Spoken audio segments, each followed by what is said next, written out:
Hi there, and good morning to you. Thank you for your time, interest, and attendance today for this, our webinar on Decoding the Future of Public Broadcast Radio, with insights from our Seychelles case study and learnings for the modern African public broadcaster.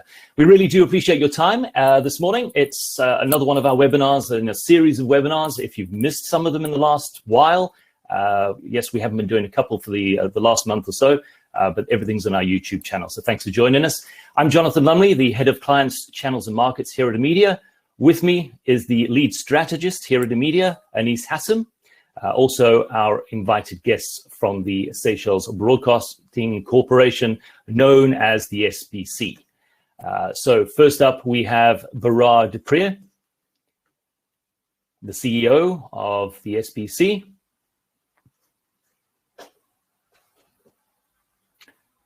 We're just waiting for them to turn on their camera because they are all socially distancing at the moment in the Seychelles, and they are live from there. We just don't need. Good morning, Jason. Greetings. Unfortunately, our internet just ran as low as it could at the wrong time, and so our video is not able to be activated. So we apologize, but we are here and we'd like to say hello to everyone. Thanks, Bara. I know with you today is Cindy Wirtz, the Deputy CEO as well. Welcome, Cindy.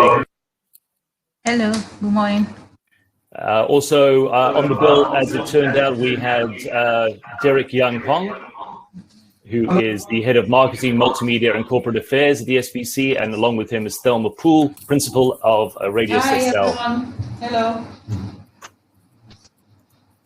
Excellent. And then we've also got Natalie Rose, the principal for Paradise FM, and Jeanette Julian, head of radio at the SBC. We'll try and get their cameras sorted out in the next short while, as you heard from Bara saying, well, of course, the internet will decide to have a dip at this point in time. They'll be answering questions and getting involved with the unpacking of the video case study that we've got for you today. And also, please, you're more than welcome to say hi in the chats. Colin, tell us where you are, where you're from, and maybe which station you represent. Don't forget as well, we've got a questions and answers session at the end of this. So while we are going through the case study and the video and also the unpacking of that, if there's something that really burns in your mind, please pop it in the chats column and we will be unpacking that a little bit later and answering those questions.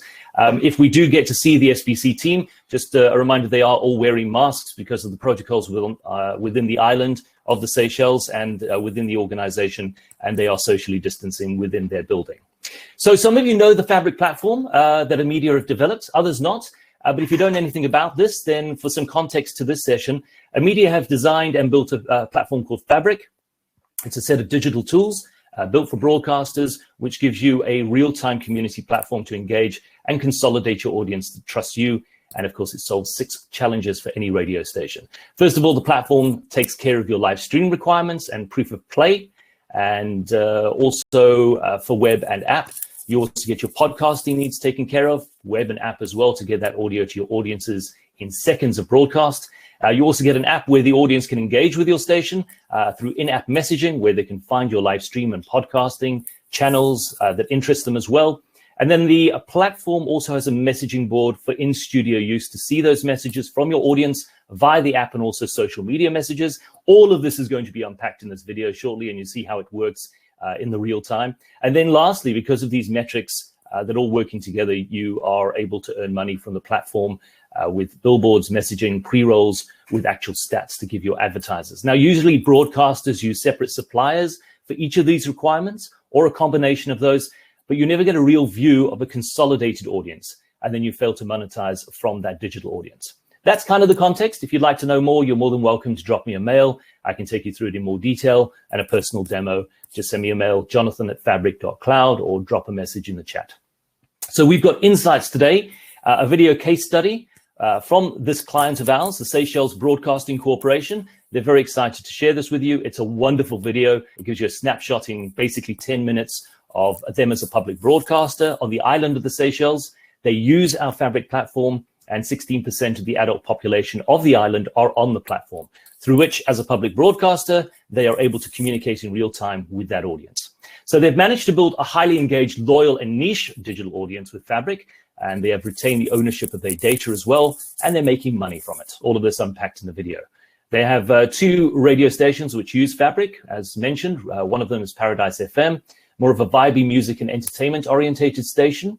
And then the other is Radio Seychelles, a more mature community orientated radio service. And they also operate 3 TV stations. It's important to note they have run separate platforms for each of the radio stations, as they are their own brand, and they have a unique relationship with their respective audience. The ecosystem of engagement grows with each radio audience, and the data highlights their respective identities. They refer to both of those in the video, just by the way. With the case study video, you also get a snapshot of information and learnings for this modern African public broadcaster. We obviously wanted to share with you today. That's the whole point of this webinar. And then after this video, we're going to unpack some of those insights around the key innovations with our lead strategist, Anis Hassam, who you saw earlier. And it's important to note it's about having your own private platform and the revenue you can earn from this. So the team from SBC will take part in that chat a little bit later, and we'll open up for your questions after that. Right now, we are proud to introduce the new style of African public broadcaster with the Seychelles Public Broadcaster, the SBC.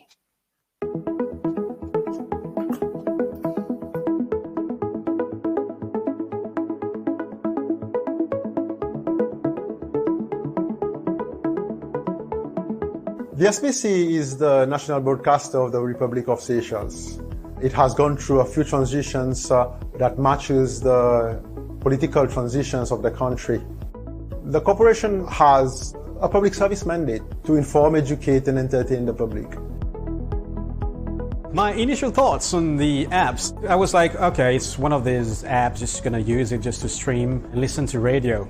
But it's not just a streamer, there's more to it. We can actually engage with people. We can use voice notes to send to the studio and play it on air. We can listen to podcasts. We can monetize some of the features as well. There was a lot of avenues, and we started to think about how we can use the apps for the betterment of the radio stations. My first thought was in regards to reaching the audience better. In terms of digital, most of our audience are transiting from traditional media to digital. So having radio apps would also increase the reach that we have, especially in areas where our radio stations cannot cover. In launching the apps, we were never sure of the engagement. We thought that it would be the diaspora, the overseas Seychelles contingent that will be taking this app because of the data costs that are less in these countries than it is in Seychelles. But the metrics show that only about 10% of our users of the apps were overseas, compared to 90% locally. We have seen that there are a lot of benefits. We have a better understanding of where our listeners are listening, where are they, somewhere around the world.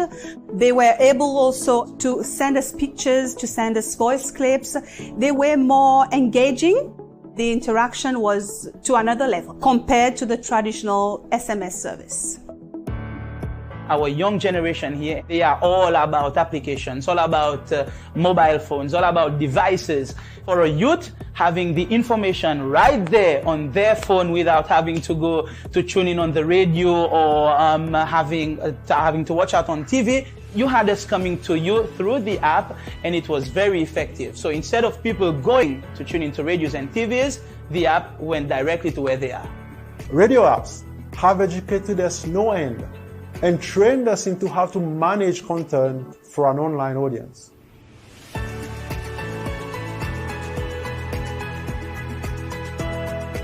COVID-19 is a big monster, and everybody's scared of this monster, so they will find every bit of information, and the go-to place to get this information is on our apps. One is because it's instant information, it's at the palm of their hands, and they just click on the links, get the statistics. And number two, we give them credible information. We have a big fight at the moment with fake news. We thrive on credible information.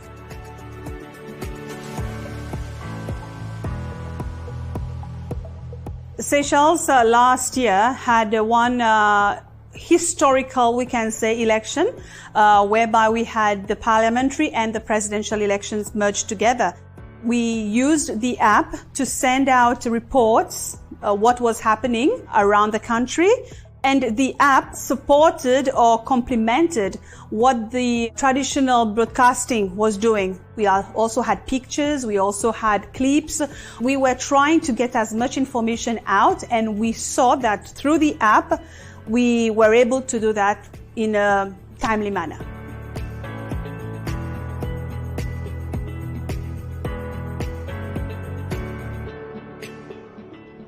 So what has the apps done to the Indian Ocean Island Games, being our little Olympic games in the Indian Ocean?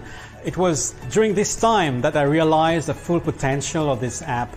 I created this channel where I was feeding this channel every time we get results. So we were first with the news. All the Seychelles, I was going to that channel. I realized that the Mauritian was tapping into this channel as well, the journalists especially, to get all the latest information and results and the schedules. It was at that particular moment that I realized, yes, this is a really good app.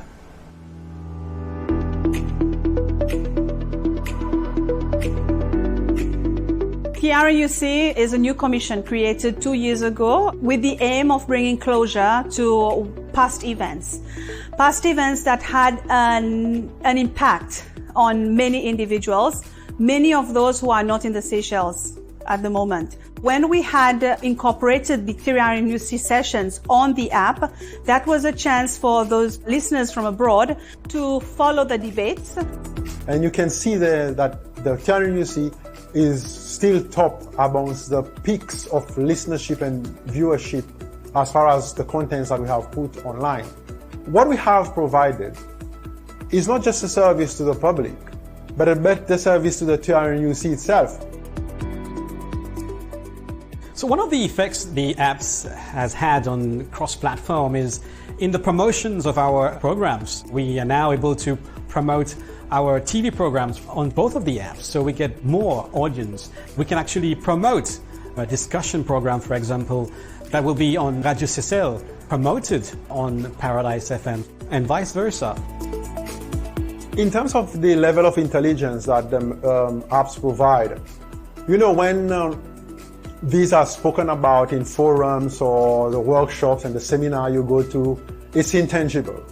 Only when you get it specific for your station and your demographics do you realize, my goodness, there's a lot of information there. From just a simple metrics of male, female, preference, married or not married, the amount of information that this provides to a broadcaster access is unprecedented. We are very excited by the metrics we're seeing, but certainly as far as, for example, advertising is concerned, or a particular message to a particular group, knowing who are there already, it can be tailored accordingly to them. The potential for revenue, it's there and it's growing. In the beginning, there were no advertisers. Now we have about 150,000 worth of advertisers on the platform. There's a bright future with these apps. I think it will also, champion SBC's vision in digitalizing its services and modernizing its services, as well as in engaging with our audience. I see a lot of great things on the way, a lot of engagements with organizations. For example, NGOs can engage with us. They can have their own platform, their own little channel, so they can deal with their problems, their issues, and with their own people. The future is brilliant. We have started a journey ahead of many others. There's nothing like this. What that allows us is to keep ahead and be ahead of the competition. This itself is a game changer. It's a transformational enforcer to get to that point where you are able to provide a better service to your audience who are already in the OTT space, who are already watching Netflix, Facebook, and YouTube at your expense as a traditional broadcaster. So for us, the journey continues to remain relevant for our public, for our audience that we serve.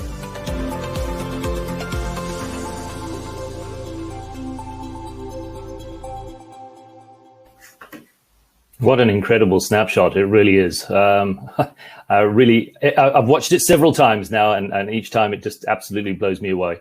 Well done to the SBC team for all of those pieces. Really, really do appreciate that, and we're going to be unpacking that now. So that's the case study video. We'll now go through some of the key insights, unpack some of what you saw.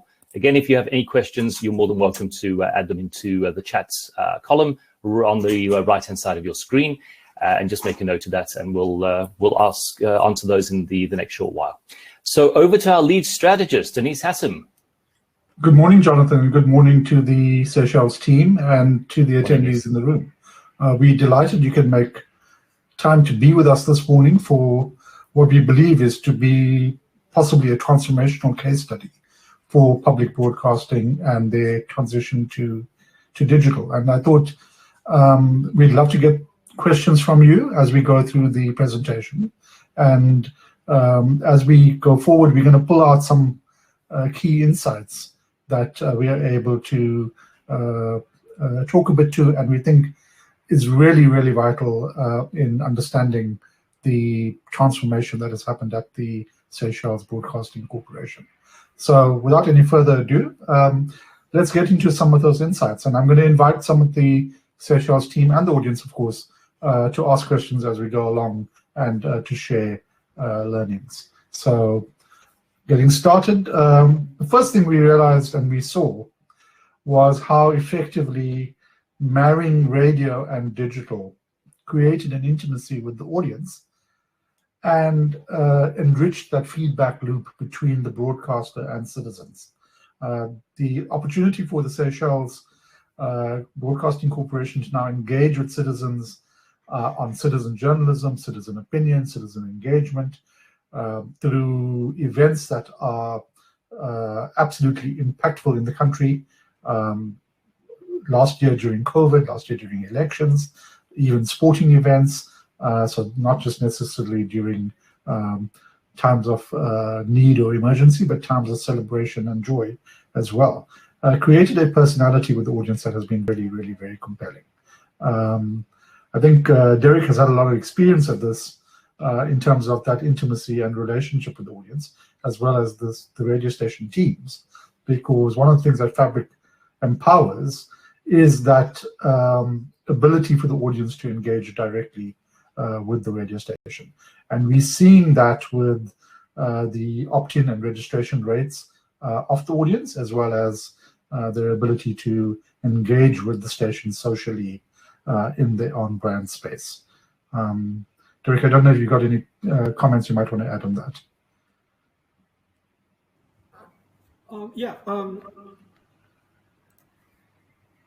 You know, when we got this app to work with, it was a novelty for us all. And for me, when I was told that, Derek, you will take charge of this little toy, and I was like, it's just an app. We're just going to stream radio on this. But little did I know,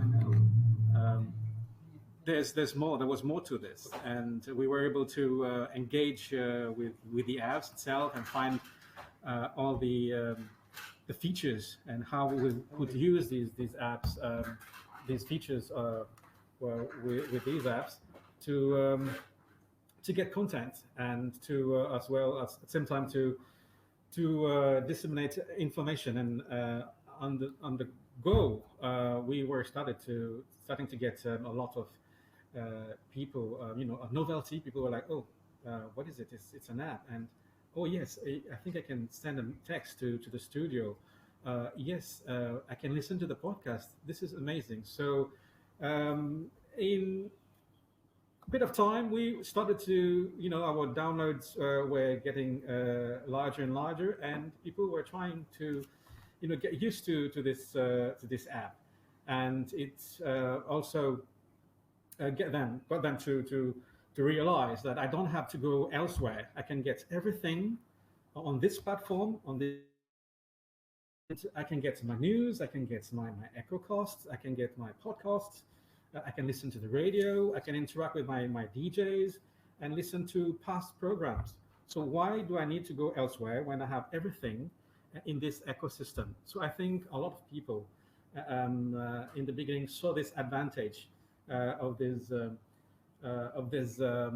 features, and they got this not on a TV, not On a traditional radio, they got this in the palm of their hands, on the phone. So I remember when I started radio in the past, when I was on air, we were told, Thelma will agree with me, that we were not allowed to, go in the station, go into the studio with a phone. It was a strict policy. So we had to leave our phone in the office. Little did we know that this piece of equipment will turn to be a fantastic tool now in 2021 to engage with people, to disseminate information, and at the same time try to get some revenue. So we as well, in the SBC, we've adopted this equipment, this app, and our phone, and we are now able to do a lot of things. At the same time, we have put this in our strategy and our vision as well, so that we can better digitalize our services and bring the standard as well, and find ways in bettering our radio outputs as well. So I think the way we are going, I would see that there will be a big change in the way we do radio, in the way we disseminate information, and in the way we receive feedbacks, and in the way we interact with our audience. On this same note, I would like to perhaps let Natalie join in, and because she is the head of Paradise FM, who uses this app a lot. Natalie, perhaps you have certain things that you want to add on this. Okay. All right. Hi. Yes.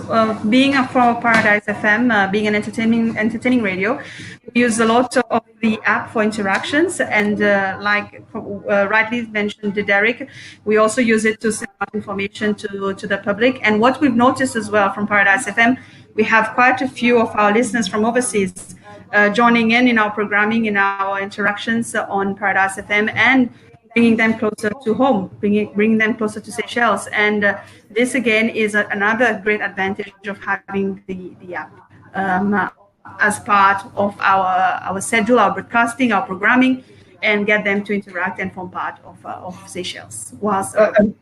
And guys, I think the key thing is that audience intimacy is something that they've been hungry for. It hasn't changed. It hasn't prevented you from still using social media. But what has been clearly, I think, demonstrated is that you'll use social media a bit differently. But this audience that wants to engage with you, they want that intimacy, they want that connection, they want that sense of contribution and participation with the events of today. I think that's a very good point you make, actually, Anis. All right. So next point I think we wanted to unpack was the fact that, yes, the entire process is a journey. You can't monetize an audience until you build an audience, and you've got to be able to learn to continually engage that audience. I think that's something that the Seychelles team have done incredibly well. I think it also talks to the fact that having a socialized private social platform for their broadcasts like Fabric comes with a ability and a skill set that is quite universal. We all know how to participate on Facebook and Instagram and WhatsApp and all of those various social platforms out there. So the training and adoption requirement from a skills point of view by the not just by the audience already knows how to use the app, but by the production teams and the broadcast teams internally within the station are very, very simple.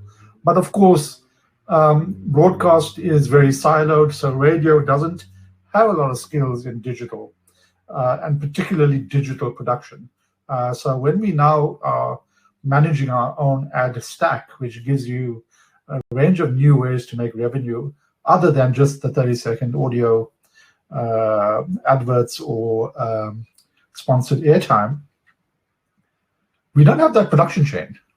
And that was something that I think was very clear at the Seychelles because they did not have designers and sort of digital creatives and that kind of thing. And that didn't stop them from finding a path to revenue. And we've got a screenshot example up on the screen at the moment where they have an opted-in channel for messaging where the audience chooses to receive advertising offers or advertising information. And that's literally repurposing the advertising and the production content that the teams are already receiving. So easy for the advertiser to access the new platform because they've already produced a 30-second audio ad or a TV ad, or to create a message is a relatively simpler production value. So you see some of those adverts in the screenshot on the right-hand side, and that's starting to generate revenue on a regular and consistent basis.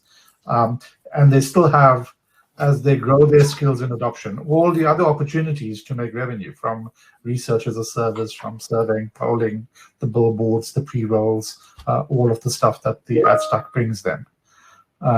So I think if any of the team want to add to this, otherwise I'll move on. Just going to say, I think that would be ideal for Cindy to come in, as she was one of the commentaries on the video and in the case study, to say that they've worked this channel particularly well. It's a special offers channel, as you can see on the right-hand side there, inline advertising with regards any sort of promo, what's coming up on TV, as you mentioned, Denise, the 30-second radio spot. So, Cindy, we'd love to have your comment on that. Yes, thank you. I think you've said it all. Basically, apart from the normal billboard that we had at the beginning of the app, we also incorporated a channel just for advertising, and now we are creating one for announcement and messages, which is very popular in our culture. So these, because the advertisers already have material, they have a video, audio, whatever, or even text that we are using. So it's kind of like one, but being used on all platforms. You're already using it on TV, on radio, on social media, for instance, and then you come in on the app. This is going, I would say, really well for us. It was new. In our context, we do have other organizations with apps, but none of them are actually doing what we are doing, like selling spaces on the app. So it was a first for Seychelles, and that's why when we started off, it was slow. But now that we've established in a way, people know that there's this service, things are picking up, and we hope that this year we can make much more progress in this area. And I'm very confident that there is a lot of potential in there already. So how did it catch fire? Sorry, Cindy. How did it really start to catch fire in terms of the advertisers? No, it was basically engagement. These advertisers, they are already part of our portfolio. They are already advertising with us on traditional media, for instance. It was mostly engaging, getting the sales team to engage with them, to have demos, show them what this can offer. And as the followers on the app grew, obviously advertisers see more benefits in being there, being on that platform. And I think I think we've been supporting the Seychelles with our grow your audience, engage your audience, and then convert your audience to revenue strategy. And that's something that, as I said at the beginning, is a journey. We have to build that credibility and trust with our advertisers and with our audience to be able to have them adopt the platform. And I think that's a great entry into the next point where, as broadcasters, we often are worried about, will citizens adopt the platform? Will they engage with us? Will they participate? Are they ready for it? Do they have data? And I think one of the things that really pleasantly surprised all of us, and I think Bara alluded to this in his comments, where initially we had thought there'd be a stronger engagement from the diaspora. Actually, 90% of our engagement is coming from on island and within the island, and this is not just unique to the Seychelles. We're seeing this with a number of our other customers in the African context. The audience is more ready for digital than we believe, particularly when we serve them with relevant content, information that they find valuable, and they can blend into their daily lives. And the trust element that has now been established, where the Seychelles Broadcasting Corporation can be a trusted broadcaster of information, not just in the sort of analog linear format, but also break into someone's day by sending an alert or a notification, creates opportunities for content, for citizen service and revenue in very interesting new ways. And of course, digital itself fills in those gaps where broadcast signals don't reach and transmission is difficult with the terrain. But certainly, I think, team, if anyone wants to add to this, the local audiences are more ready for digital than we had realized, perhaps.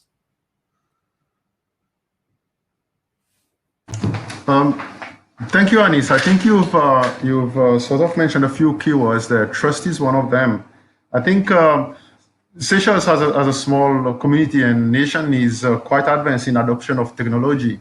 And with people already being on Facebook and other social media websites, I think there is now, having established that presence and being quite pervasive in the society, there is now a need for what we would call a more safer engagement, whereby you are able to communicate and express your views, or at least share information in a way that the other negative aspects of social media doesn't make you shy away from social media. And there are a lot of people shying away from that because of that.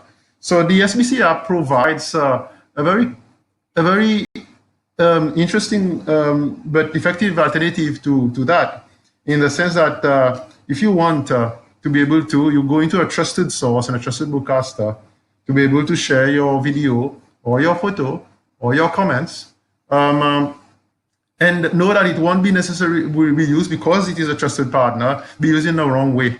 And there is that aspect where there is a moderated aspect to what we are doing. So there is a void there that we are filling.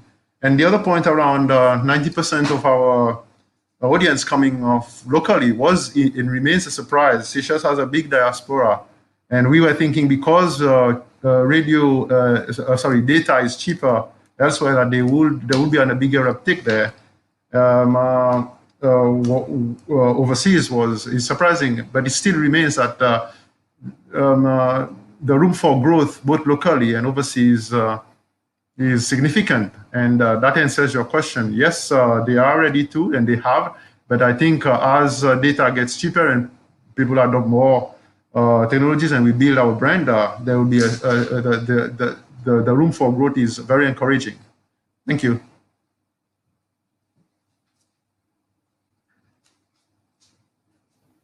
Sorry, Anis, we just lost your sound for a sec. But thanks, Barar. That was very insightful. Thank you very much.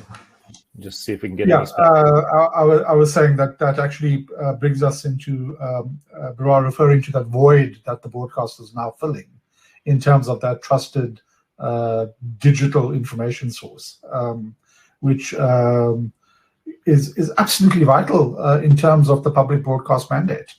It means that you're able to be of service to citizens and stakeholders in a way that adds value to the nation, to nation building. And I think what was interesting is how that's been established via radio. And the Seychelles Broadcasting team have used radio to buffer their transition to digital and OTT. When people talk about OTT and the big OTT opportunity, we're often thinking in terms of the video on demand and competing with the Netflixes and the Showmaxes of the world, the Disney Pluses, and radio tends to be ignored as if there's no opportunity for radio to go over the top. And I think what the team have proved here is that not only is there a significant opportunity for radio to go over the top, but using that as a buffer to begin the journey to digital and the grappling with the consequence of going digital within the team, within the strategic sort of implications, within the kind of skilling and the adaptation requirements of that point that Derek made about you were never allowed to bring a phone into the studio. That's your typical silo, enterprise, institutional broadcast analog mindset. There's very good reasons in the old world why that wouldn't happen. But digital is a very different space. It's agile, it's plastic, it's got personality, and it's real time. And that's a significant change management to the broadcaster in terms of the way content is produced, how production workflows are run, the intimacy with the audience and the expectation from the audience. So it has been really, really interesting to see how the aperture to moving digital has started with radio, but it's now expanding into more and more opportunity in other opportunities and what we would regard as different segments. So there's no reason why now digital is a convergent space, and having a real-time platform, the Seychelles team can't start to blend that in.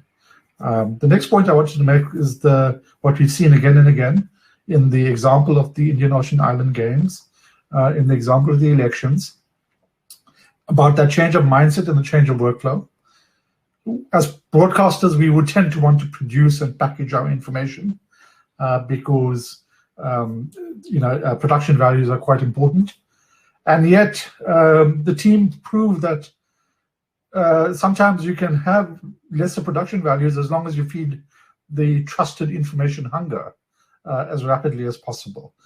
So with elections, with the Indian Ocean Island Games, the team were able to put content out to citizens in a way that was trusted, but I think importantly they were able to compete with social media and be as real time as social media, and that is a feedback loop that just strengthens the fact that it's real time and it's quick, and maybe it's a little rough and ready, is actually authentic, and that actually creates deeper trust with the audience. I think Derek, you ran this experiment yourself, and you could see, you alluded to that in your case study, but maybe you want to elucidate a little more on sometimes you don't have time to produce things, so even just taking a screenshot of a TV screen or a newspaper and getting it out there actually helps ensure the audience is in the loop. Exactly. During that time, my team, half of my team that I work with at the radio was away. They were on Mauritius, the place where the games was being held, and I was on my own here in the leadership of radio. So I have to take care of the Paradise FM, taking care of the Radio CCL, and I have the apps. I had the apps as well to deal with, and I gathered anything that I could, which I thought was authentic, trusted, and I was posting this in this channel that I created. And yeah, there were press cuttings as well, not just from the Seychelles, from Reunion Island, from Mauritius, all these neighboring islands press. I sent all these information that I thought that it would be beneficial to our media here in the Seychelles, not just ours, but the rest of the media environment here. So we saw that not just our journalists were tapping into the channel. There were also people in the region. There were people in the Seychelles as well, journalists in the Seychelles. They wanted to get the latest information to write their articles for the next day, or to get the report on the go, because it was rather difficult here, being in the Seychelles, and again was in Mauritius, to get the latest up-to-date information. But this channel that I created had everything, and it was a go-to place that people were going to get their information. And people were like, some of them were like, Derek, where did you get all this information? How do I get this information? Listen, just keep to this channel, and you'll be informed, and you'll get all the latest as it happens. So this is a trusted channel that you need to have in this particular time of the games in general. Yeah, and I think obviously the fact that the team already have the skills for curation, editing, managing content means that marrying that with this real-time ability amplifies that trust, because you weren't just being willy-nilly about what you were putting out. You were performing a curation and editorial role at the same time. And again, I think that talks to the strengths and the skills that radio does have. And it's clearly, as Berar alluded to, a void that is lacking in the public social platforms, where people always are unsure whether they can trust something or not, particularly in times of crisis. And your ability to build an information service alongside a broadcast, I think, has been incredibly empowering. Thank you. I think the net sort of result of your journey has been the fact that you have leveraged the learned behavior of social that everybody now has, but you've done that on a platform that you have operator management and control of. So you, as a broadcaster, now own your destiny. You own your data, you own your audience, you own the advertising stack that goes over this layer. And that means that you own your revenue. And of course, as we go forward, the value of the data insights and the audience feedback and that intimacy that you build with the audience creates a very strong moat for competitors, because you are taking all of the reasons why a citizenry loves you and respects you, and you're creating a relevancy and a service value. I think that is absolutely critical. And we can unpack this a bit more later on. But with the platform, Seychelles is now able to do research as a service on behalf of stakeholders and gather information about their audience in the real time. That completely changes their landscape and their conversations with advertisers, with stakeholders, and for strategic planning and service mapping. And I think this, largely sort of brings it all together. This is a quote from Berar from the case study, and I'll leave him to comment after I highlight the key things that I thought was really important in what he said. It's that transformational enforcer. It's given the entire organization a focus around change and a reason to change, but in a practical way, right? So it's not been, I think, terribly disruptive. It's been cement in the digitization and transformation journey that the Seychelles has started. I think there's a clear understanding from the team that this is not just another content or broadcast service or broadcast to content platform. It's a service point. You hear the team, and whether they realize it or not, they talk a lot about serving our audience, being of service to our audience. And that's a critical understanding.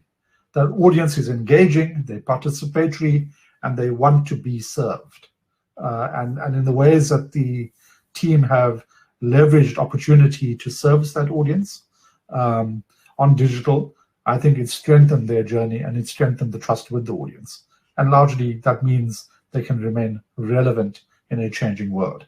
But I don't know if you want to pick up on that, but I thought those three phrases that you used were absolutely vital in terms of demonstrating just how much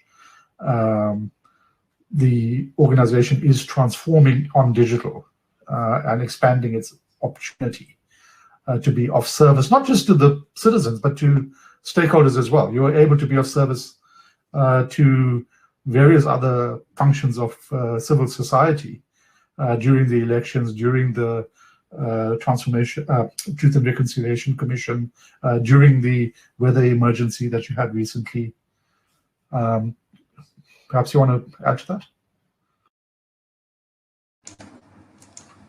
Thank you, Anis. The first sentence was, the future is brilliant. At this juncture in time of our time, it might sound a bit empty.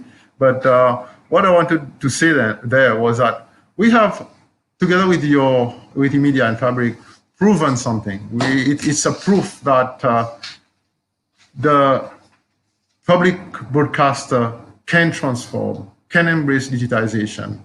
And as the future is digital, we have put a platform that is enabling us to leap ahead, but also to transform our team.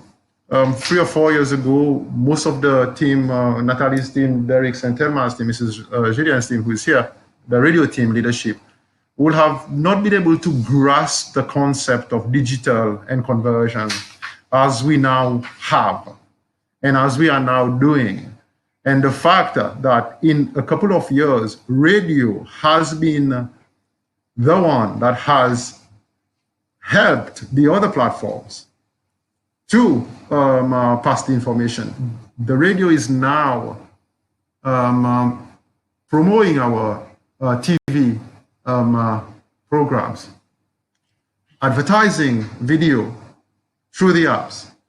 And that is something we only had to start the journey to understand the potential of what that means. And Derek explained that on the palm of your hands, you can have all of this. It means that we have moved to put a service in the palm of the public hands where everything is in one place. And we hope to continue that as we digitize and converge with respect to television. But the proof of concept that this journey with you has made is indeed an enabler, but also a motivator for us to continue on that journey. Thank you. Thanks, Parag. And just wrapping up now, I think at the strategic level, I think broadcasters tend to think about OTT and they think about platforms and various features and functions, but they have a strategy. All of us have a strategy of transformation, of better citizen service, of ensuring that we are building strong ethical digital communities, and that we are contributing to the social impact of our communities and our country. And I think radio has a particular role to play that radio tends to be a bit of a beaten up medium sometimes, and I don't think we ourselves articulate our value as much as we can, and I think we're seen as an old-fashioned medium sometimes. This is a graph, I think, of media consumption over the last 10 years, and it's really encouraging to see how relevant radio remains in people's lives. Yes, it's declined a bit, but not significantly compared to the other media consumption that's happening. Yes, you see the yellow explosion of digital primarily on mobile. But, if we had to talk about radio as a social network, I think, and we all as radio people love using that phrase, that radio was the original social network. Well, let's think about that for a moment, because the largest social network in the world is Facebook, and they've got 2.8 billion users, and on a monthly active basis. And then YouTube is over 1.5 billion, and WhatsApp is on 1.2 billion. And those are the three big ones, and the rest are all in the hundreds of millions. Do you know what radio's weekly active audience is? Something like 3 to 4 billion human beings. So if you describe radio as a social network, well, we'd be the biggest social network in the world.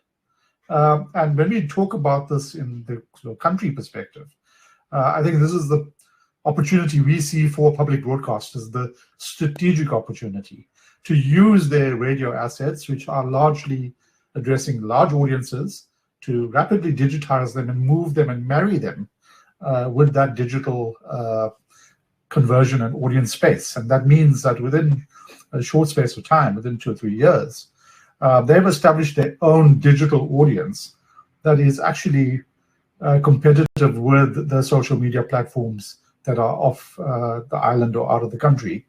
And that means that the public broadcaster can actually be a market maker in the digital space. I think that opportunity is there. And sometimes we tend to not believe that that's possible or discount that. It's early days for the Seychelles. But we, from the data that we have, we calculated that they reach almost 20% of the adult population of the island already. And as the team build out their journey and build out their services and build out their engagement and trust, they will become ubiquitous as a platform connecting various stakeholders in a way that the public platforms cannot do. So we think radio has got a special moment. As I said, you already have the vast structured real-time communities. Radio has trust. This is so important because it's really hard to counter fake news and the agendas of people who are operating other platforms. When a public broadcaster is dealing with a regulatory and a compliance landscape, when they're dealing with a obligation to citizens, and there's no reason now for them not to enter that space. They already have the skills of curation and content. You know, the algorithm is not everything. Sometimes you need a human being to ensure that this is the important information that our audience needs to know, and it needs to be something that people can trust. I think with the Fabric journey in general, with Seychelles case study and other case studies that we are producing, we've demonstrated that radio audiences can be digitized rapidly. They want it, they're keen to participate, and it's not a hard exercise. So there's a lot of life left in radio, particularly for the public broadcaster. We think it's their glittering asset if they rejuvenate it with a platform like digital. And strategically, it doesn't just address a functionality. I think with the Seychelles team, it wasn't just here's a feature, here's a feature, here's a feature. It was that strategic opportunity of having their own private or premium social network that they own and operate for themselves. That's given them now a whole range of possibilities that might have not been there prior, against a range of expectations from the public, expectations from stakeholders, expectations from citizens in their own team. So with the Seychelles platform and with any broadcaster operating their own sort of private network, you're now able to be local and nuanced. The data is owned by the Seychelles Broadcasting Corporation in trust for the community. It's the broadcaster's identity and branding. I'm not going to find you on Facebook. I'm connecting with you directly. There's a strong belonging and resonance with your audience when they do that. And that amplifies the trust that you already have. That's why they trust you. Of course, the current public platforms are all faceted. So YouTube is broadcast, Facebook is connection, WhatsApp is conversation, Instagram is a magazine and lifestyle. And what the Seychelles team are using with Fabric demonstrates that they can do all of those things in one place. So that focus, that ability to manage audience expectations, absolutely critical. And from a sustainability perspective, from a national imperative, from a transformation imperative, the fact that building audiences on other platforms doesn't mean you don't do it, but you just do it differently. Because when you do it on your own platform, it means the transaction values, the marketplaces, the ad stack value enriches the community. When advertisers advertise on the Seychelles platform, that money is not leaving the Seychelles and going to Google and Facebook. It's staying in that economy. It's creating jobs in that economy. And you're empowering that digitization of that economy. So these strategic opportunities that the Seychelles team are now able to access are absolutely, we think, transformational and an example to broadcasters all around the world. And in closing, and before inviting some questions or comments from the team and from the audience, I think that for us has been the most satisfying thing. That going over the top, being transformed, innovation doesn't just come from the status quo. In fact, it never comes from the status quo. And people might be surprised at saying, well, who is the Seychelles Broadcasting Corporation? In relative terms, the Seychelles is a minnow. There's only 100,000 people in the entire country. But we are seeing that opportunity being taken up by our broadcasters at the edge, operating in developing economies, in local contexts, and going digital and transforming themselves because they are not constrained by some of the rigidity and the mindset and quite frankly, the comfort levels of some of the richer environments. When we met the Seychelles team, they knew that they had a mission ahead of them, and it was going to be difficult, not because of digital, just as a broadcaster with limited skills and limited resources. They don't have the luxuries of big budgets and expensive equipment and sophisticated skills and teams for everything that they do. But you can synthesize from what you do have, and I think that's the thing that, team, I'm proudest of your journey on. You've not adopted a victim mentality, nor have you adopted an excuses mentality. You've owned your transformation, and I think it's been in a way that's relevant to you. And that's an example that many broadcasters around the world can learn from. So well done, and I look forward to the journey as we go forward. Jono, I think we can take some questions, or if the team have comments to add to that. Absolutely. Thank you, Anis, and thanks for unpacking all of that, and thank you to the wonderful team out of the Seychelles joining us live from the island this afternoon, this morning. It was very insightful to hear from the team. I do encourage them if there are any final comments to make, as we haven't got any questions from the audience. But I think we unpacked it really, really well. But just to reiterate with Baraz's comments, and I know we had it up on screen, but it really is worthwhile just paraphrasing it slightly to say providing a better service to your audience as a public broadcaster and to remain relevant for the public which we serve. And I think, Baraz, just to say in closing, how important that is, and in terms of some of the public broadcasters we've been engaging with, how important that statement has been. So thank you for that. Thank you for joining us today. Derek, Baraz, I don't know if there are any final comments from you guys. Thank you, Jason and Anis, and thank you for the audience who have been listening and for enabling this, showcasing the journey, small as we are, but significant in terms of proving to the other broadcasters what can be achieved. We appreciate Fabric's very valuable input into this process, and the transition that has been made very easy by yourselves to allow us to reach where we are now has been largely through a very good understanding of what the national broadcasters and what the other broadcasters are going through within the African region. And we are very proud of not just what they have achieved, but what we have showcased as a African-to-African partnership.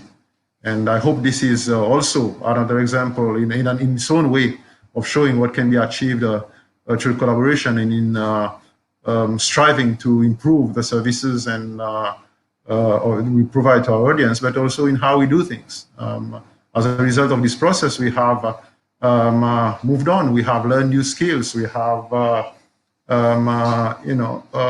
embraced what the change and what the future lies ahead for radio and for the other services that we provide. So we thank you for allowing this, and we thank the audience and of course the whole radio team who has graced us with leadership team, has graced us with their presence. Of course, Cindy as a deputy CEO here, who has, as the previous head of marketing, led the other aspect of our digital transition, to be here and to share this journey with everyone who has joined in and who will also, I hope, view this webinar online later. Thank you very much. Indeed. Thank you so much, Baraz. Thank you very much for your input. Thank you, Anis, our lead strategist here at Emedia. From everybody here at the Emedia team, from myself, Jonathan, just to say thanks again to the SBC team. You were terrific, and I know it's been rather challenging around the cameras, but I think, Derek, you got it right in the end, so thank you very much. You got the internet up and running, so I don't know what hamster is running very, very hard at the Seychelles, but it's pretty much the same here in South Africa when the electricity goes down too. So thank you very much to the team. Thank you for joining us today. And remember, this broadcast will also be on our YouTube channel, and we'll share that with you if you have registered and you weren't able to catch up with us. So thank you very much to the team, and have a terrific day. Thank you, guys. Bye.